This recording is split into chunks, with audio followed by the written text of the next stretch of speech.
Well, as a special guest intro, I'm going to introduce Aidan Ridyard, who's sitting with us in St Mary's Church in Tanworth-in-Arden with Pat, with Phil, and welcome to the Communion Podcast. Aidan, give us a welcome.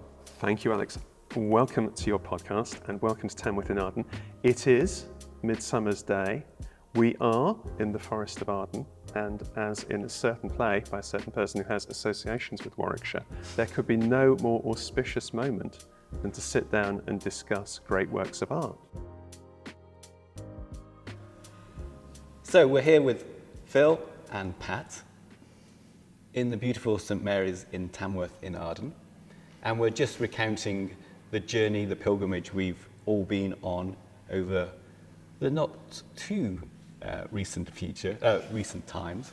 I guess a good place to start is, what would you consider to be the genesis of the project at the very beginning? Why did you begin? Well, I've been on the PCC on and off for about 20 years, and at many meetings there was discussion about what are we going to do about the unlevel floors and the difficulty for people with mobility difficulties getting into our church. We looked at scheme after scheme and nothing seemed to be suitable. We also didn't have any money, but what made the difference was the Disability Act, I think it was in 2012, made it important for all public buildings to have level access. Before that, we had 3 quite steep steps down into our church, which was dark, and we had a number of accidents. We then had different levels at the back of our church on the West End, which were trip hazards.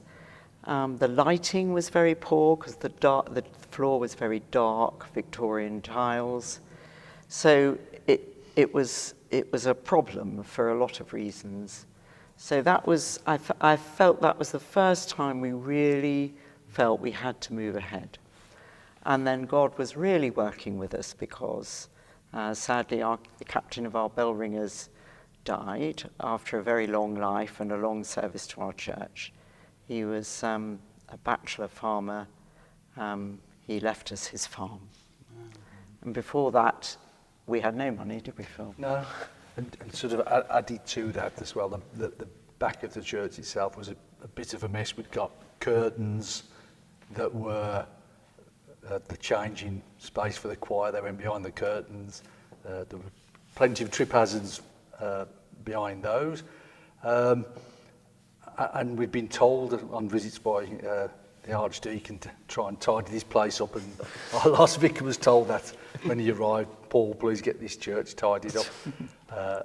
And as Pat has said, trying to get level access was a nightmare. We got steps into and out of the church, both on the north and south side. We looked at removing the steps, but we couldn't get a shallow enough ramp to meet the building regulation requirements. We hadn't got the room to do that. And the old font was on 2 tiers of brickwork. And as Pat has said, that made it dangerous. If you wanted to do children's activities at the back of the church, we were cringed, didn't we, every Sunday? We put cushions down to try and cover the bumpy parts, but the cushions got moved.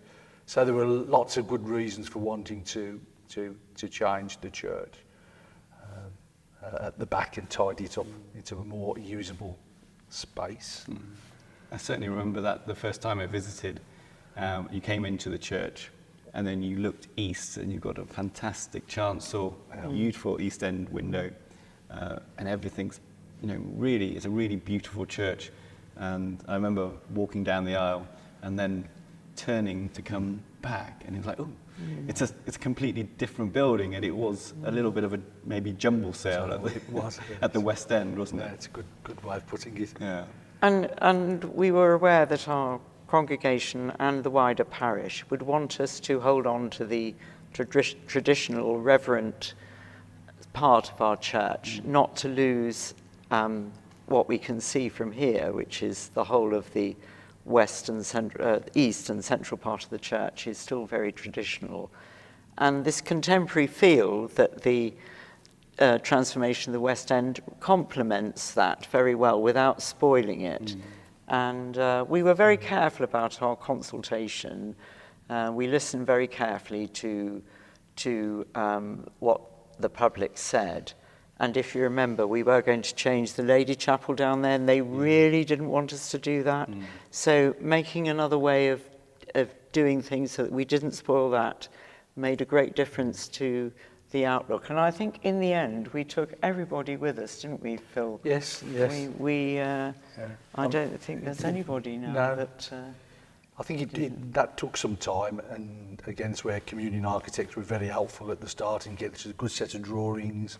We had to try and take the diocese with us as well, because they were encouraging churches not to spend money on building projects and building repair work unless it was absolutely necessary.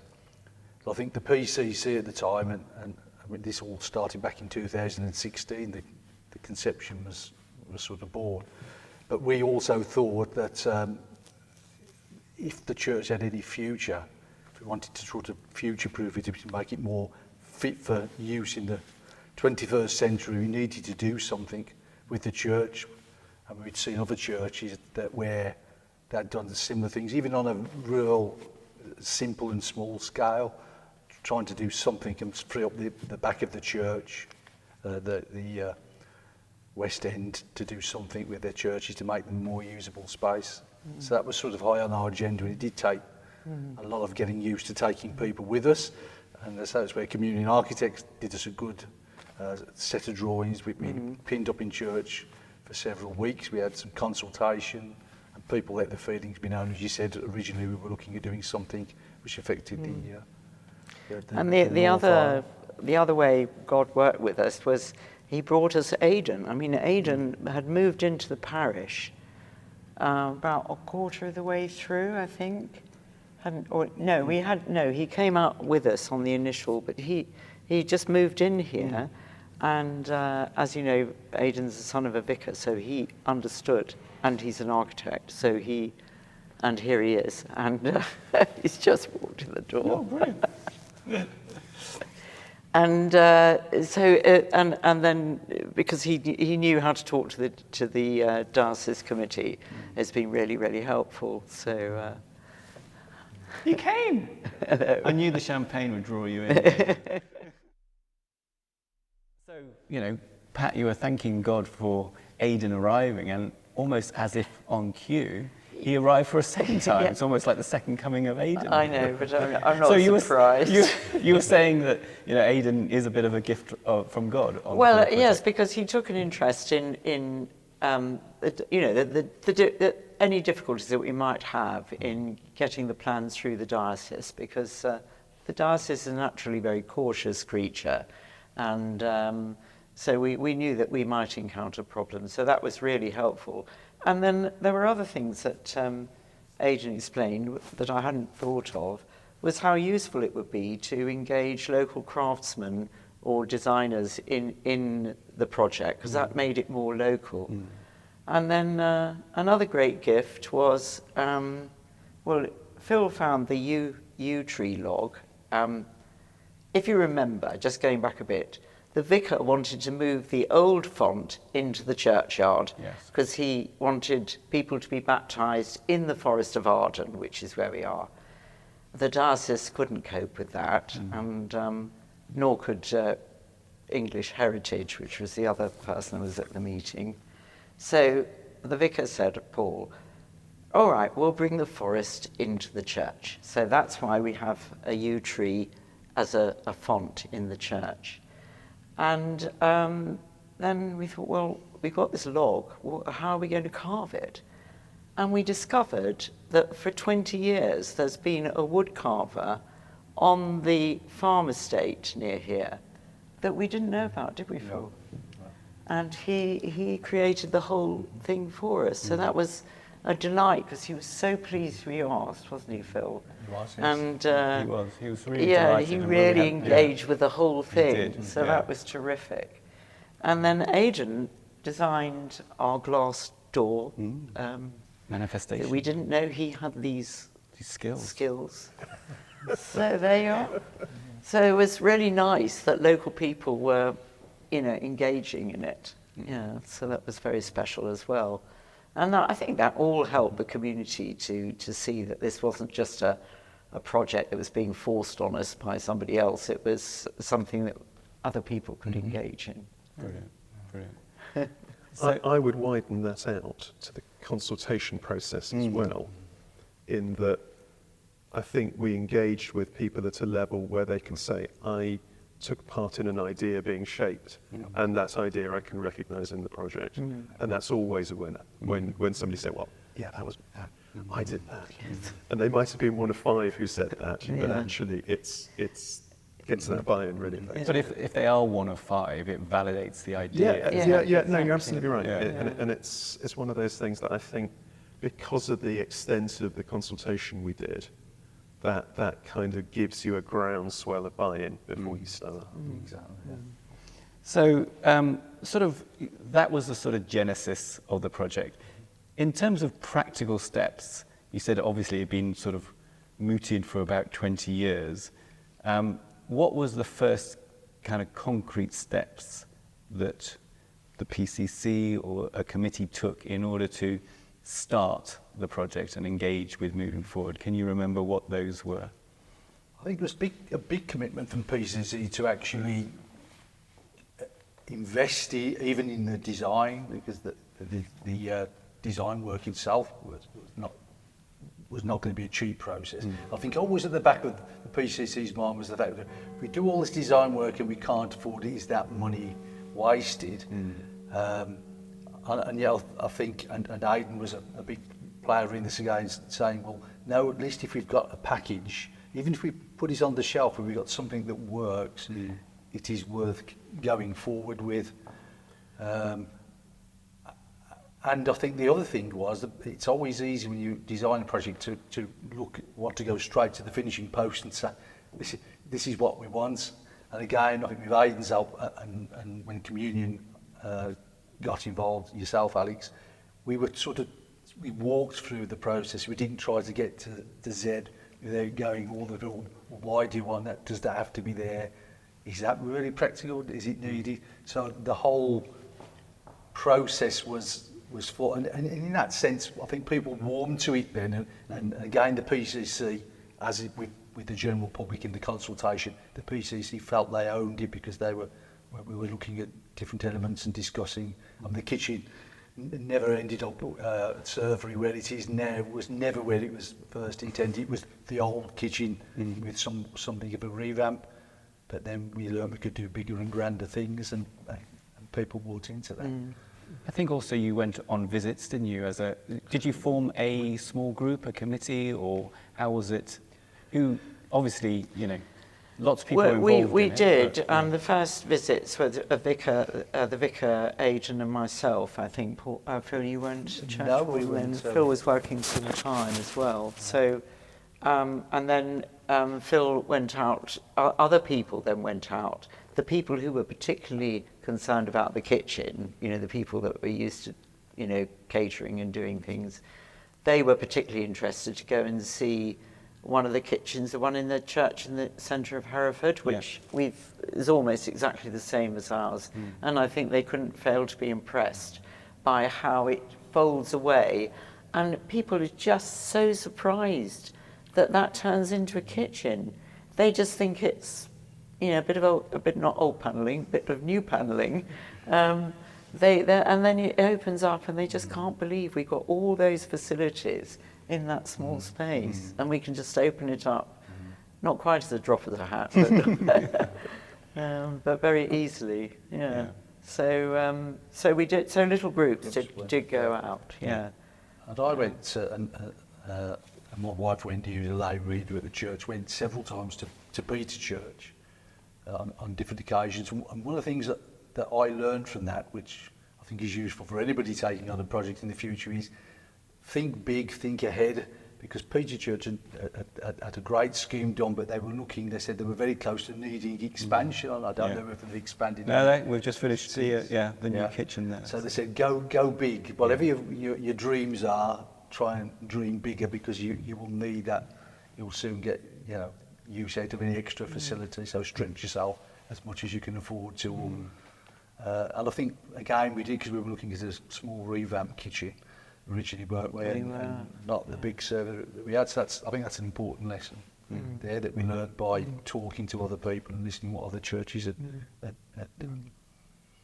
And also there was a spiritual view coming from you, Alex, was that the altar where you receive Christ's food up the East End was mirrored by the earthly food, if you like, that you had afterwards. And then introducing the Alpha and Omega little signs on the servery things it's really, really nice. People really notice those. It's very, very good.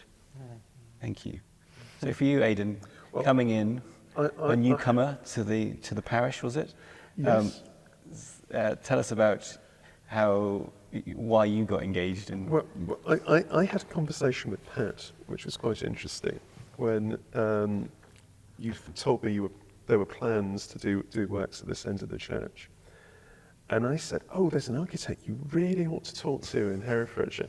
And my delight was that you had already made that connection. I'd read about you in the newspaper. So there must have been, there's Yeah, one and of the I looked at your supplements website. It was in the Times, and there was a letter about you from a church in Hereford saying how terrific your project was. I didn't even know that. I've kept it actually.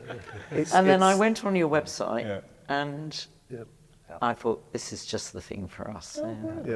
So that was a sort of serendipitous moment when Pat had come to the right conclusion without me actually having to say communion architects, which was brilliant. And then I think the other thing that I think worked really well was, as you say, this idea about the benchmarking visits, so that we can actually understand what we're talking about, because we live in that bubble where we're paid to think of things and conception is everything.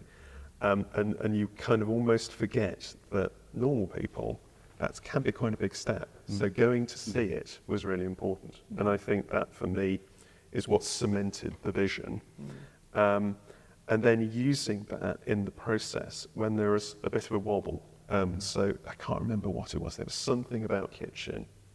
And I remember doing another visit with a couple of people where literally just stick them in the car, drive across, have a look at some pieces, and it just put everything. I think there was concern about having the kitchen servery here, actually in the church. It was rather than. It was a perception that there was going to be clinking of glasses and rattling of cutlery at the most inopportune of moments, and it was just go look at it.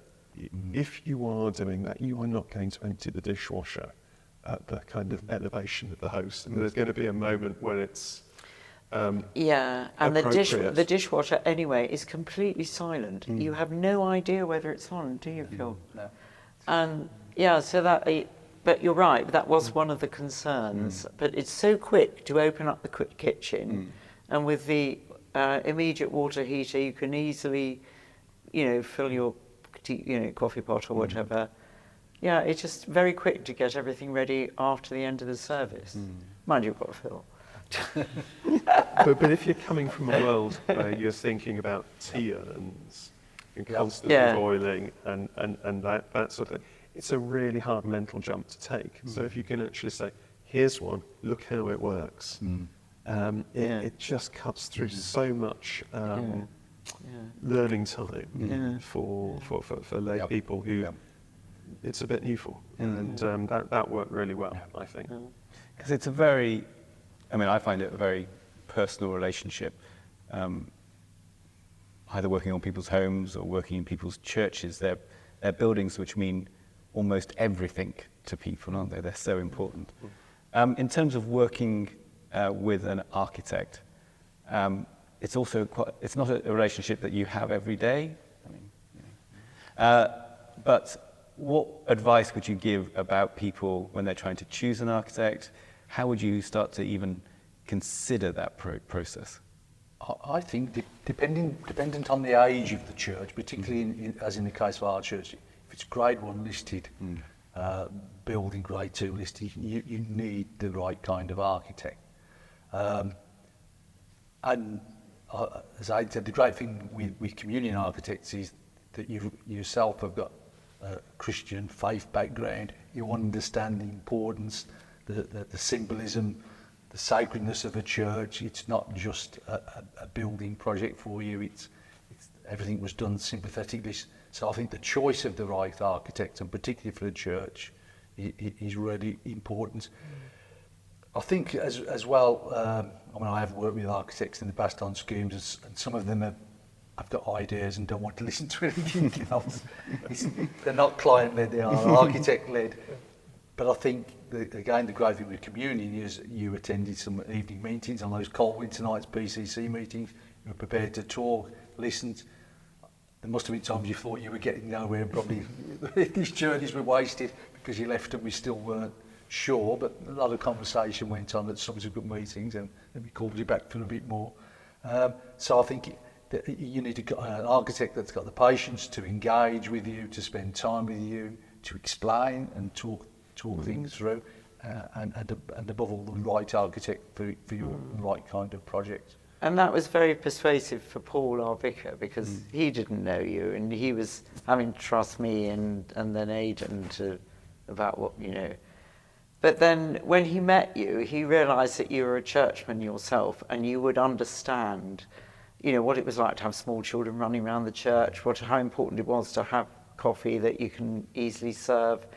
And so that made it very easy. And then everybody we've met from your office has been very sympathetic to the need to maintain the reverence in the church, but also make it an open and friendly building. Yeah, so that made a great difference to us. Yeah. And Aidan, for you, sort of on the other side of the kind of profession, on the client side? Sitting client side, Yeah. you did everything that I would aspire to do, but you did it with so much more patience. There were a couple of meetings I remember where I was beginning to get a little short-tempered with people, and you were just there for the start. Class act, so much better than I do, which I have huge respect for. I think in terms of Phil's first point about the heritage of the building, that's a real key one when you're sitting client side. And I was chatting to another architect about this week, where an architect working with heritage places their duty to the heritage above their duty to the client. And you actually have to do both. Yeah. And there is a definite weakness within the profession, particularly the heritage specialism of the profession, that you can place that at the top of the food chain, and looking after your listed building becomes more important than looking after your client. And we win a lot of work through architects who do that, because it generally ends up annoying the client in the end, and the client's the one who's actually important. You have to do both, but I think one of the things Alex did was he wasn't afraid to take on aspects of the building when they needed to be done, and you pushed it further than I would have pushed it occasionally, which is great, and that's what we needed. And I think that's something you shouldn't undersell. No. It's a really important aspect of your practice, and it's one of the reasons I kind of rate you as I do. I think what it has shown is what you actually can do to a grade 1 listed building without causing damage and destroying it. There were lots of people who don't attend church who've got opinions around the village saying they're wrecking that church, it's being ruined, they're pulling it apart, they're turning it into a entertainment venue. All those comments were coming in, weren't they? They were. And those people have visited since and have admitted they've been wrong. They've all said, wow, you know, this is the They were, and that's something we became aware of, that they were more vociferous than the people who actually used the church. Yeah. And it was annoying, but we knew we had to work with them because they were also vociferous around the parish. Yeah. And it worked. It did work. So again, yeah, I did be bold. Sometimes you can be bold. Yeah. And there's a perception in now I sit on the DAC for Birmingham, so I've now become poacher again.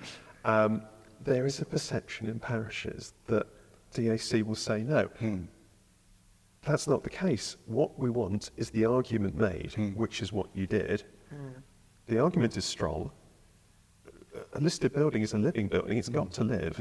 It's got to adapt. It's been adapting for 600 years. It's got to adapt for another 600 if it's going to have any kind of future. And I think that's what you did very well in terms of pushing the envelope just hard enough. And as Pat says, it stayed a line where people who were looking for a problem couldn't really find one, which is great.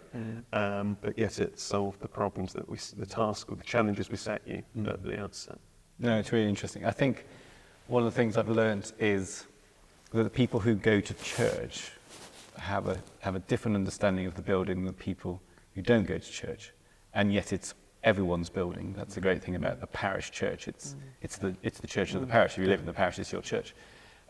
So the common perception of those who attend church is, well, this of course is not the church. The church is the people, or something more eternal.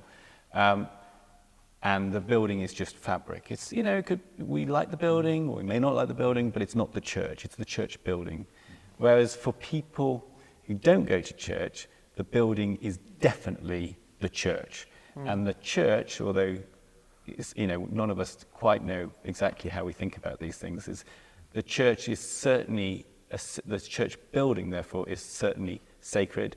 That's either because they have a belief in the sacred, or that it's associated with sacred acts. It may be that they were married there, or they had a funeral there, or their parents are buried in the churchyard. So each one of those things they may not attend on a regular basis, but when they did, this is what it is, and that's their association. So if you then, for the people in the church, inside the church, it's like, well, lovely building, but I need the toilet, or I need a kitchen, or we need it warm.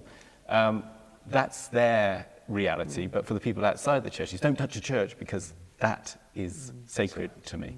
And actually both of those things are a good jumping in place for engagement with people, because the fact is that people get upset is actually because they care, not that they don't care.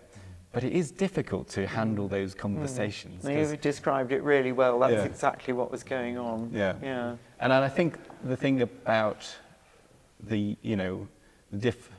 people can get obsessive about the fabric, again, from the permissions or the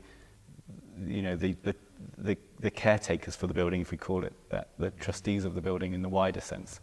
But my fervent belief is the building is built for a purpose. And way back, the beginning of listed building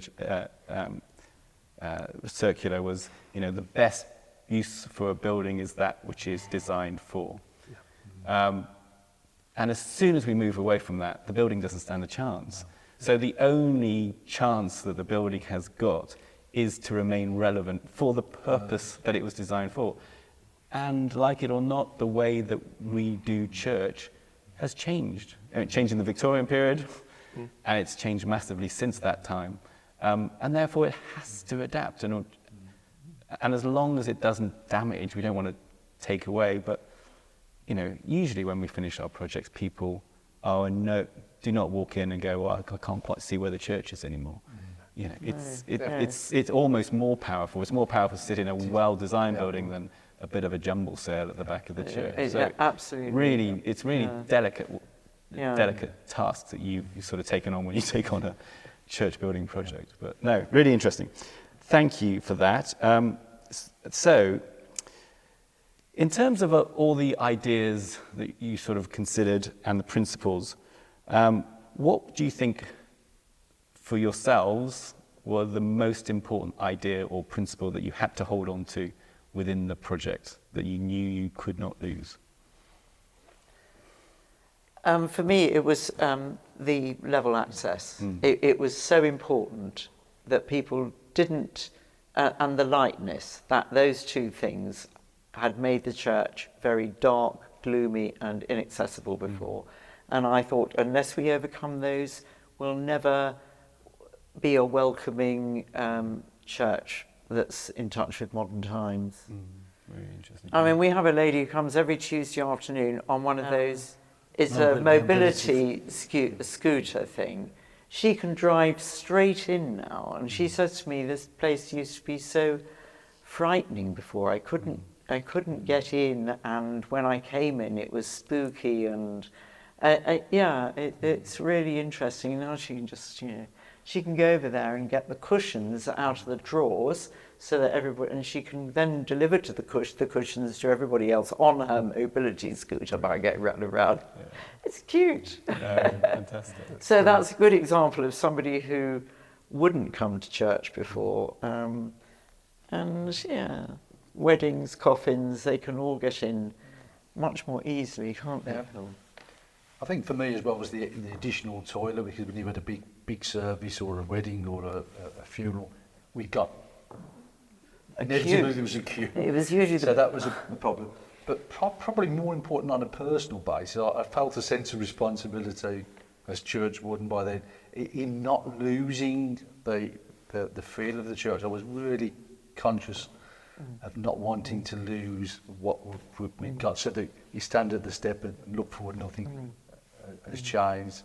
You turn around, it's part at the back, and it's totally different and a big wow factor. And you never know, do you, until the workmen are on site whether from the drawing that's going to be delivered. But again, because we went through those drawings, through the process, the great thing, I think, I thought was a great help, and like Hayden would agree, with your 3D visualisation of the project. That it was really, really helpful. And that took a lot of people, a lot of doubters, or people with slight doubts probably at that time, that got them on board, and they could see, wow, this is what it could look like. Yeah. That's good. It's always, the visualization's always a little bit scary, because some people you want to show them to, and some people you don't, because it tends to reinforce what people's views are already like. And it's not, it's much better than the drawings, but at the same time, it's nothing like being in the space. No. So, but they are, I find them incredibly helpful. Guide. Yeah. It's a big aid to There's a place for it in that process. Yeah. How about for you, Aidan? You've been practical, so I'll be polemical about it. I think the big thing was the geometric relationship between the east-west axis and the north-south axis, and the fact that they skewer at this point pretty well where we're sitting, and placing the halo there, which is asymmetric within the volume, but yet picks up on those two meeting cross-axes. Your first image pretty well was the plan with that geometry drawn on it, with the chalice and wafer at that end. I can't remember what you drew for coffee and cappuccino. Coffee and cappuccino. The coffee and the croissant at the other end, and that sums it up. But then the cross-axis and introducing the two glazed doors means that you get light, and you're right, it was a dark, dingy place, and the south side of this building has got quite dark Victorian glass in it. So actually having the one point with the clear glass that opens up, south side, just gives it masses of light and just utterly transformational for me. The other thing that people get hooked on is trying to preserve pews. And again, we had some comment, how many pews are we losing? But we found that the few pews that we lost, the space has been better utilised as useful storage space, and with the new seats that we've got, the new chair range, we can actually seat more people than we could. Yeah. And this raised area is made a little stage. Not a stage, what would you say, like a dress circle, because if people sit on the chairs, they can see over the heads of the people in the pews. So, we've had... It improves that operas and events. Big congregation events really well because of that level change. Yeah. I was going to ask you about an urban myth, which is, did we sell the pews for a profit? We did, yeah. So there you go. Lesson. So then one or two people who'd moaned about the pews being removed, they then answered my advertisement when we were selling the pews. came along and bought one or two. Yes. So there are We one or two sold all the conservatories which Yeah, no, people were really pleased, and that they were all people that, no, apart from one, everybody had married here or had a particular wish to have one of our pews rather than any old pew. And, they are damn good pews as well. They yeah. are proper They Shipley look- Camden, back into the arts and crafts movement. Yes, They are excellent yes, pieces of jewellery. yes. So that wasn't a problem at all in the end, the removal of the pews. In fact, it had this, yes, we made a, Gives more flexible over £1,000 more flexible seating space, and you could almost even see now, dare I say, where you could remove the pews that are left, and then you could use this as a you could turn the whole seating round and have this as a for a different type of service, different type of event. This could become the stage. So yeah, I'd say for anybody listening to this podcast, don't be frightened to lose a few or all of your pews if you need to. Yeah, think how the space can work. You know, we're so used to it working west to east that actually you forget that there are other models which work east to west. And it's the sort of the Three Choirs Festival model where it reverses itself and this becomes a stage. Or as you say, if you go even further and you completely flex up the space, then you could actually go opposite orientation completely and do things sort of wide angle with staging to north or south. I think one of the most admired features is the halo light, which Aidan and I will take credit for because we like. Well, it was our idea, wasn't it, Aidan? No, it wasn't actually. It was actually on that first sketch because you plot across the two axes crossing. There has to be something here, and it's just a beautiful way to do it. Yeah. And actually, And we saw it. Well, we saw one in. where's it? You know, we didn't go together. But you went. It was in Sussex. Was it? Was it Boxgrove? Boxgrove Priory. Yeah. And then we saw one that had won an award at a Catholic church in Fulham.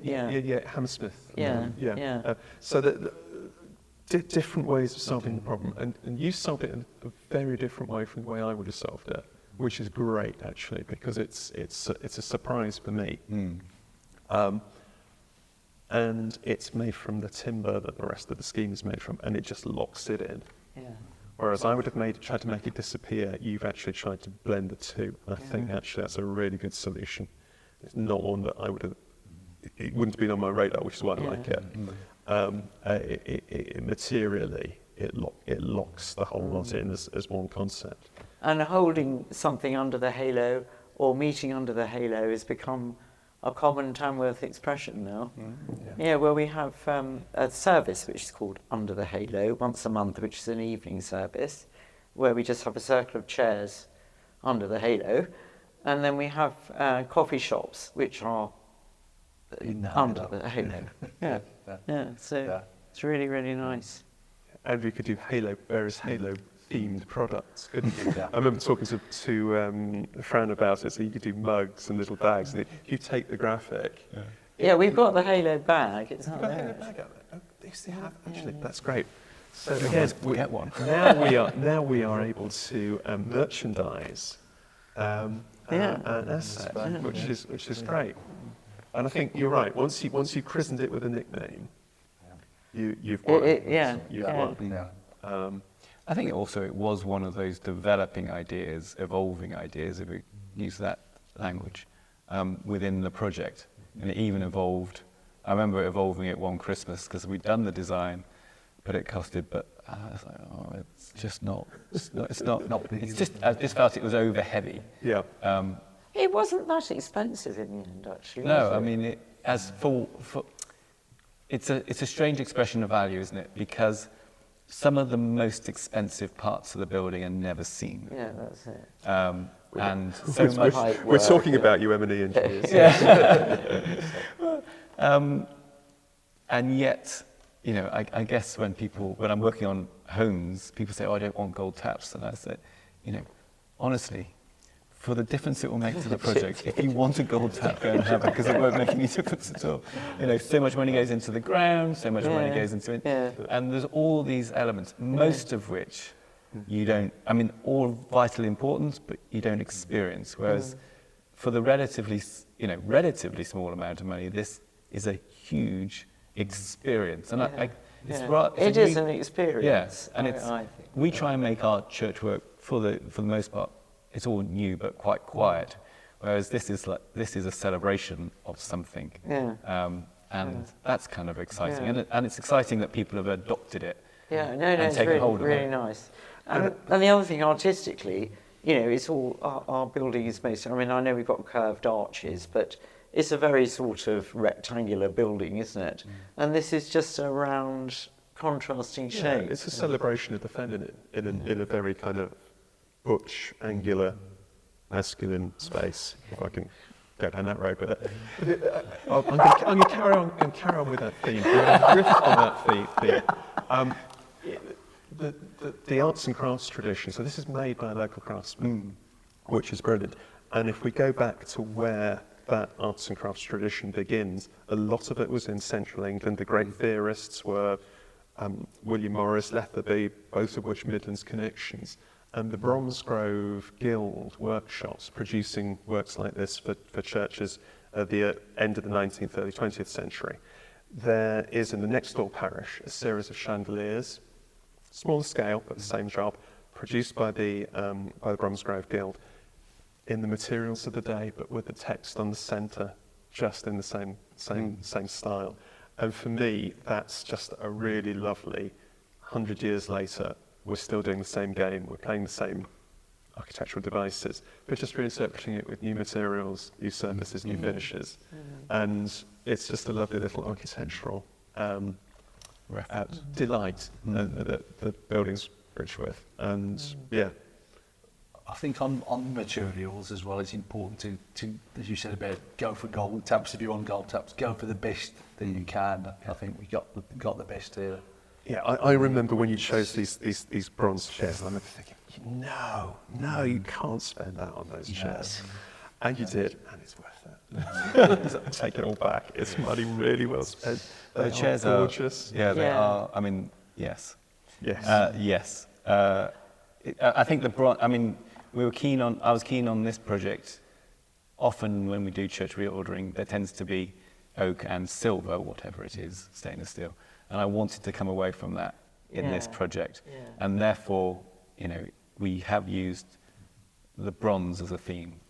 It's a kinder colour than the chrome, that sort of silvery chrome. And it goes so well, doesn't it, Phil, with those... It goes with the oak, it goes with the brickwork as well. It works so well in this space, and I am stealing it shamelessly among other projects, because it's just a damn good idea. And So in the end, although the bronze chairs, were a few more pennies than the silver version, I think they absolutely finish it off. They're right. So, and they're comfortable to congratulations sit to you. on.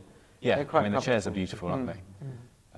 These are the chairs that we use exclusively because they're made by ICS in Ireland, but they're church furniture specialists, and they absolutely know how to do it. And they are such a good chair. are they not how?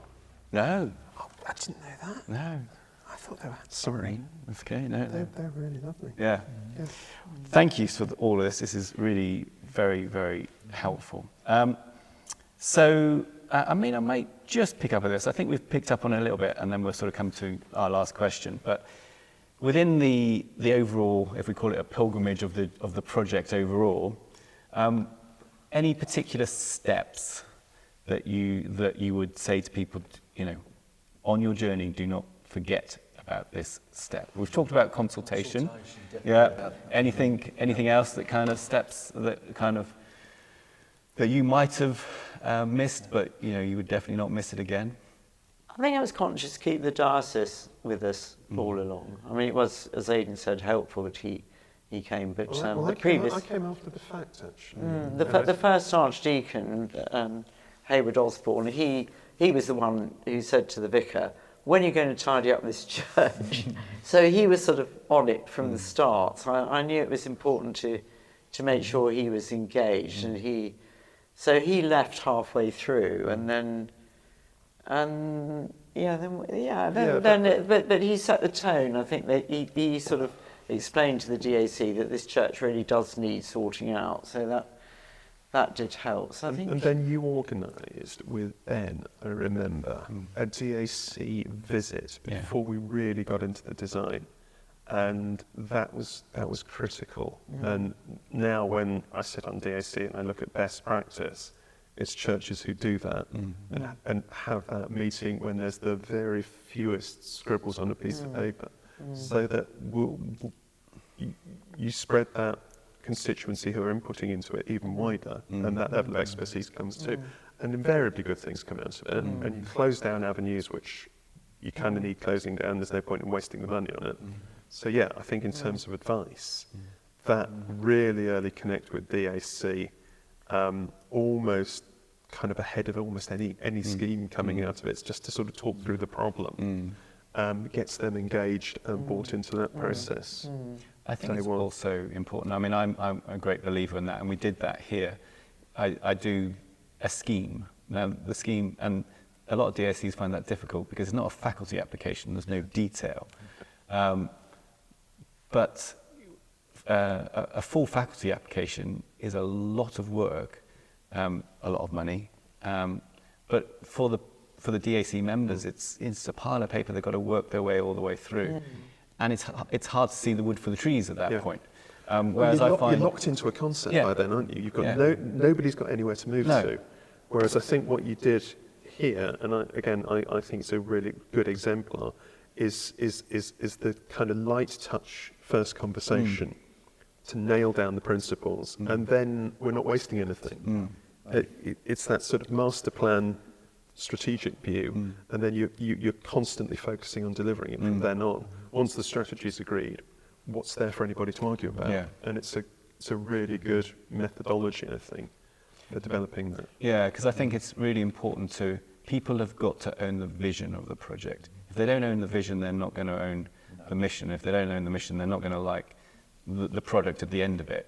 So if people don't buy into the vision, that's fair enough. Not everyone's going to buy into the vision, but that's okay. But at the end of the day, most people have got to buy into the vision. And if they understand the vision, they will understand the project. And if you don't get the vision, there's no point, no amount of detailing about the handrails will fix it. It's just a basic, do you agree with the project or not? But communicating that, what this project needs to do, and agreeing that, and as you say, discussing it, because those early discussions, and it was a theme throughout the project, of font in, font out, are we going to do it, was critical, and it would have been very difficult just to land that as a finished item on without those early discussions. It's really interesting. This week, I've been across to see a £90 million project in Ireland, which architecturally is fabulous. I won't name the architect because people will hear it, but internationally renowned architect, fantastic building in many ways, great, photogenic, all that good stuff. But it was the process where the architect said, okay, thanks for the commission, guys, we'll give you the keys in 2 years. There you go. There's your building.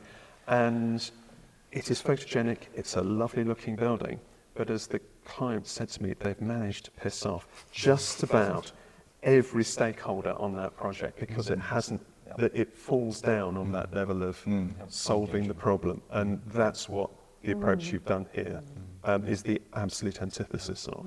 And it's so important because we've owned the problems with you. From right the way through it. Also, you have supervised the project. We didn't have to deal with a third party, as what you call the project manager.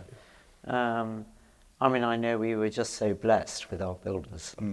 But I mean, the fact that you were managing, because I remember when we had that debate whether we should get somebody else from outside to come and manage the builders, didn't we, Phil? But we suggested by part, I was always happy. But exactly. I mean, it's an option, isn't it? You sometimes can get a conflict of interest, and I've seen that on projects I've dealt with the architect, who's also the...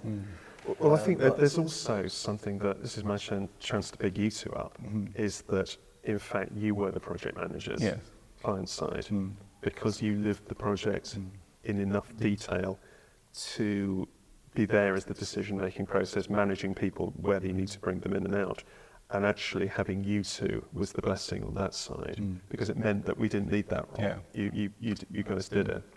And it is a full role. I mean, It is. yeah. It is. And often a client will say, I've got a day job, I can't commit to this. Yeah. Therefore, I kind of need somebody else to come in and do that. But the inputs that you two made, I think, were absolutely fundamental to that success.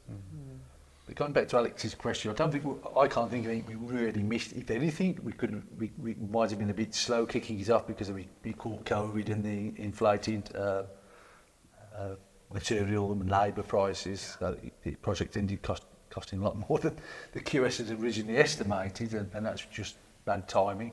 But I still think it was the right thing to do, and I think also having the builders in and having a thorough discussion, having face-to-face meetings, and looking at best value meetings with the contractors, making the sensible decision about those rather than just looking at one contractor and say, oh, they're all good enough. We did. I mean, that was a big yes, it was. But, and if you remember, Phil, you noticed, or was it you, Alex, noticed that the builder that we chose, I don't know whether we could manage split that. split Yeah, that. absolutely. Okay.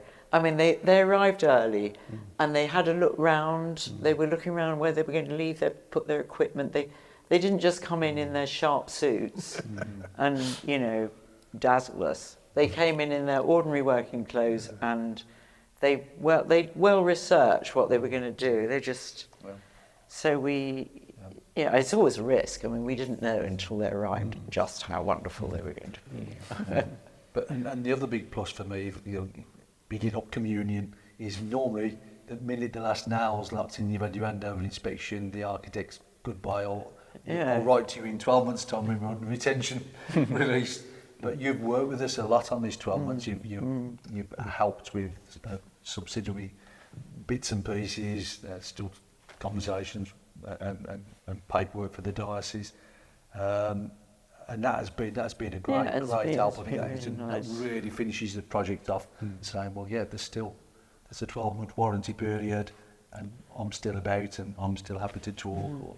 I think that's a real It's a thing. massive plus. Yeah. And one of the stories I've been telling of late was when you organised that little thank you for everybody, and you very, very charmingly sort of pulled everybody together to sort of say some words at the end of it, and you went around the room and introduced everybody in that room personally and what they'd done, and there were people there, I didn't know, we didn't know.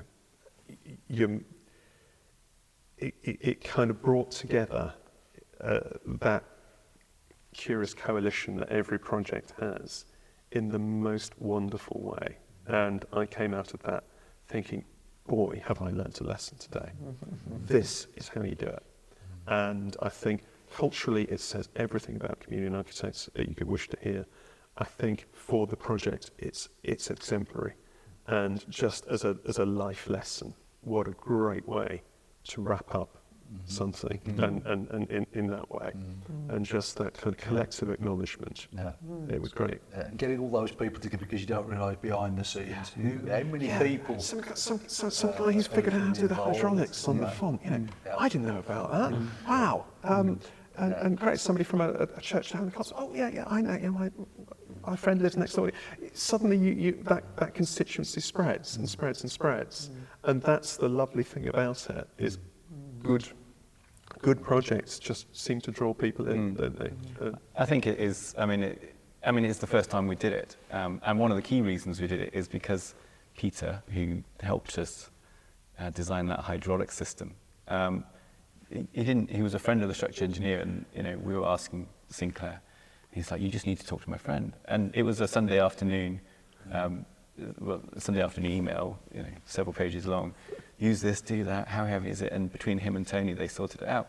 He didn't ask for any money. He was just interested. So that you had, it was like you need to come and see. And since that was the genesis of that particular idea.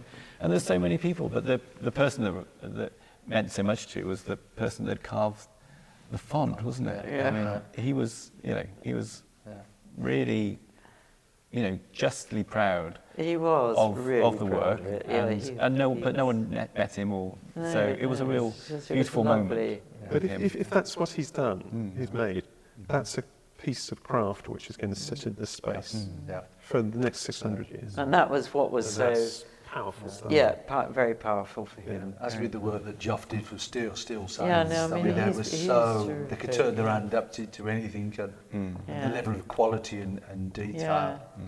Yeah. Um, And it was him that yeah. wanted to put the metal, finishing bit around the. When we hadn't asked for that, but he wanted to do it, didn't he, Phil? Yeah. Just to finish it off. And he turned up with initially the halo light and realised when he stood in the upper room, if you want tiptoes, you could see the cable trays, the cable was there. And he's since been, I don't know if you know, Alex, he's since been put lids, he made lids for them all. yeah. So now when you're upstairs, because it mattered, that reminds me of the stonemason was being asked when St Paul's Cathedral was being asked by, it was one of his apprentices, why are you carving all that detail at the back of these gargoyles? Nobody's ever going to see this, yes, but I know it's there. Yeah. God sees it. So, Brilliant. So, I guess no one does an architectural journey just for the fun of it. It's definitely about the destination rather than about the journey. So, in terms of the new building, almost, if we say polemically, the fulfillment of the promise, what has made the most difference to the life of the church and the wider community? What aspect of it, or what is the difference that the project has made? Could you say? It's got to be the usable space and the facilities to be able to cater and serve the community. I know Pat would say as well, and agree, the level of access and the light. I think there were no wasted elements. I think that's the great thing. There was nothing done just for the sake of let's just do that because it might be a good thing to do. Everything was done for a purpose. The extra toilets, the storage space, everything has been useful. And therefore, the whole thing serves the community better in the sense of, and it's so flexible having this free, light, open area. I mean, an example is on Friday mornings when the school comes over, we are now able to invite parents to most of those services every Friday. And they go and get their cups of coffee and they stand around and chat, and it's a really relaxed atmosphere, whereas before there was no space to do that. And it was dark and they just wanted to go out, really, basically, if they came at all. So that is an assembly? That the Yeah, every Friday morning the school comes over, and that's one of the reasons why I decided to hang on to the pews, because they fill the pews every Friday. So if we would have chairs, we would have to get chairs out every Friday. It would have been too much. So, but this space has enabled the parents to come and when I've been one join of those parents, I remember before this was done, there would be 25 people in the porch, nobody daring to open the door. Yeah, And yeah, so that's everybody, right. the tyranny of the oak door, everybody's standing there looking, Absolutely, nobody I'd dares forgotten open it. that. Yeah, and And you're just so that, right. and being able to leave it open so you can see that glimpse view in. Yeah. People who don't know this church, the kind of village high street is 6 metres outside that door. It is really, really close, but yet it could be 6 miles away when the door's closed. And actually being able to open it and have that glimpsed view in Yeah. is Yeah, gold makes dust. it In is, the yeah. evenings, if something's going on in here, it's lovely. You just see that warmth of the glow of the light, and you connect community to its church, and church to its community. No, that's a really, really good point. It has made a huge difference. That has. Yeah. I just think the glass doors, I mean, I don't think I've done a project without them. Because often there's a lot going on in the building, but if the doors are closed, no one can see it. No, that's right. It almost seems too easy an answer, but actually that's because it's the right answer. And the amount of light that just pours in, on The south door is utterly transformational. Wow, what a conversation. I guess before we sort of tie up, is there any sort of last words that you'd want to bring into the conversation? Well, I think we all feel a sense that we're part of history now here. Do you know what I mean? It's a historic thing we've done here, isn't it? It's going to last many generations, hopefully. So it's been a real pleasure and privilege to be part of the project and to work with you, Alex, and with your team. They've all been absolutely terrific. And, it's Pleasure has really, been ours, been Pat. nice. Thank you. Yeah. And likewise, I couldn't recommend more strongly working with communion. I'm the sort of first person I'd have a conversation with about it. Anyway, no, it's not on for the podcast. It's not an outreach. Just I really mean that. It's my go-to. Can you do anything for me? If I was looking for another project for the church, be it, a new roof or repair, I'd certainly be looking. I mean, oddly enough, when I came to this church, we'd arrived at a new roof had just gone on the north aisle, and there was problems with the architect, wasn't there, years afterwards. The final bill wasn't set until about 4 years ago. And likewise in the previous church I was involved with, so it is refreshing to have somebody you can get sensible answers and work with. And it's sympathetic to churches. That's the big thing. But no, it's as you say, it's been a biggest change since the 1882, was it, with the George Edward Street, the Victorian change. We've had nothing like it since, but and hopefully it'll keep us going for at least. And the floors lasted really well. When we first had the floor, we can't have red wine or Ribena, blah, blah. But actually, there's never any problem. It's been fantastic. It's pretty hard wearing oak.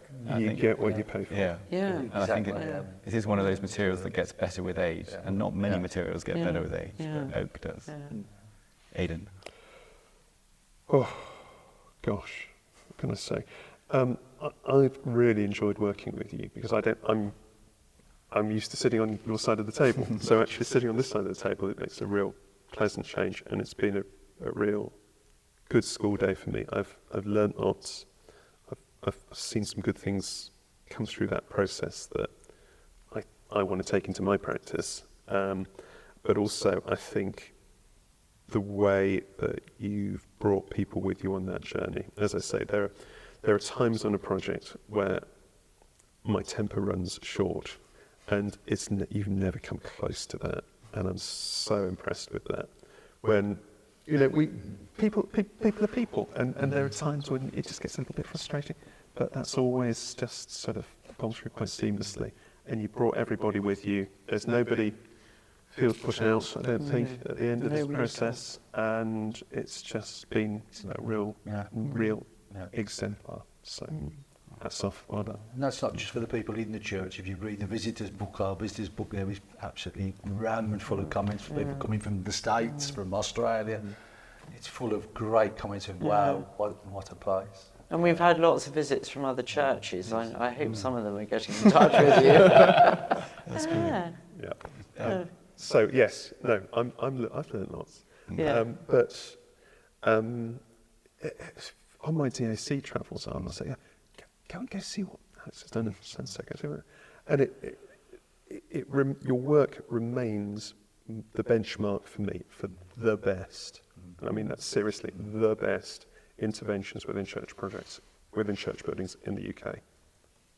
Wow. Wow.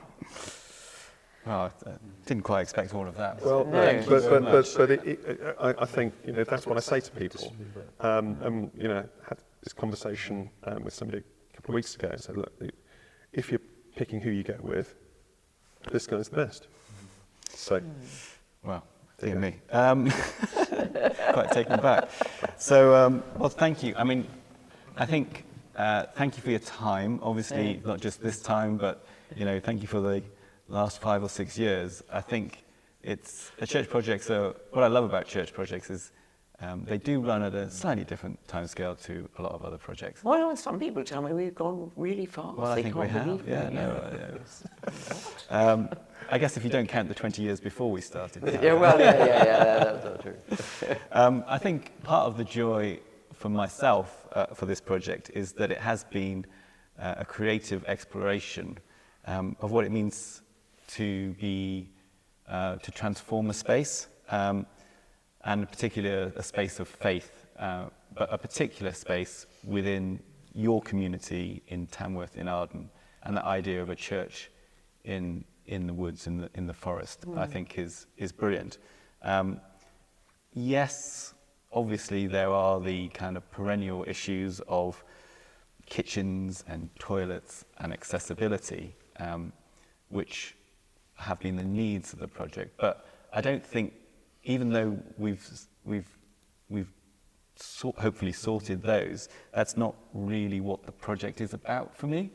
And that's kind of unusual and I think that's what's unusual and beautiful about yourselves as a client, as a community, is people can get, and it's a real problem, fixated on those things. But what's been important also is the idea of what is the idea of a forest church. What is it going to be? What is this project going to be centered around? What's going to deliver? How are we going to express what we need in fabric? And I think that what really centered this project, and it was easily the most contentious item. No one really argued about the kitchen or the accessibility or the loos. It didn't come up. The one thing that was most contentious was the font, and doing a new font in a church, which has a history of fonts in it. But you did not shy away from that. It was absolutely, you talked about it being we've always put that font at the very nexus point of this church. And traditionally the fonts have always been put at the entrance of church, and quite often we're moving them to other places. But the idea of this font was to put it right in the center, to bring the outside in, to bring the location deep within to the church, to bring that idea of welcome and initiation into the church, and then to do it in a completely new way. And then not only to do that, but then to celebrate it by putting a crown on it all, was a really contentious and difficult, and we wrote more about that and we discussed more about that to win people than any of the other things. But that is really what the project is centered around. And I think that is really, really unusual. But what makes the church project really special, and as you said, Pat, people walk in and, there is that wow moment. There is a wow moment, definitely. And so, and I think part of that is welcoming people into this space, welcoming into that faith, crowning that with hope, and that hope is the hope that shines in the darkness. And then, welcoming people in with love, in a sense of kindness, that there are teas and coffees and welcome and community and toilets, and they are welcomed because they can get into the church. So, and through that, as you said, we're able to engage in that story and pass on ideas that are generations old, and yet those ideas are still finding new places to live and new explorations in people's hearts and minds. Ideas that are thousands of years old are still coming alive in this place today, because that you were willing to take the risk and saying, actually, the idea of light in the darkness is an important idea. The idea of East and West and welcoming people in, and death and life are still important things, and baptism is still a really important thing. And you didn't shy away from that, and that has been centered on the project, and that's what I believe that the scheme is about. And that, for me, has been a really, really interesting and transformational journey. And I think, as you mentioned, the artwork on the doors is not just manifestation, a few little dots. It is an amazing artistic reference. And Phil chose the words from the psalm that go around it. No, I think people really, really like it. Yeah, and then the dedication to our benefactor. Yeah, to Jim and Susan. It's very well. I mean, it was. We would never have been able to do it without Jim's legacy. Yeah. And Susan's legacy enabled us to do more than, it just added extra. So it was really good, lovely. So, yeah, I guess for us, as we sort of round up, it is the ideas of faith, hope, and love, Yeah. and how you've turned that into an expression of what a historic Forest parish church can be, is really very, very special. So thank you very much for that. Thank you for your time today. Thank you for sharing your story with us. Thank you. Thank Pleasure. you, Alex.